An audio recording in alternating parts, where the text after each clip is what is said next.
আমরা এখন যাব সাভার চিড়িয়াখানায়। সাভার চিড়িয়াখানায় বিভিন্ন ধরনের জীবজন্তু আছে, আমরা এগুলো দেখবো এখন।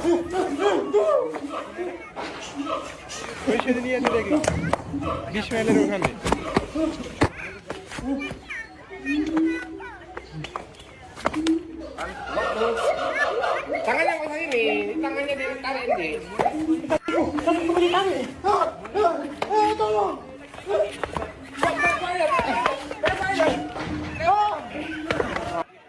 কোনটা? ওই পাখিটা কি? নীল ময়ূর। নীল ময়ূর। ময়ূর ওইদিকে আছে কিন্তু ওই যে ওটা হয়, ওই যে ওই পাশেরটাও হয়। ঠোকর দেবো, ঠোকর দেবো। পাবেন বলো, পাবেন বলো। না বড় কম না মানুষের মতো।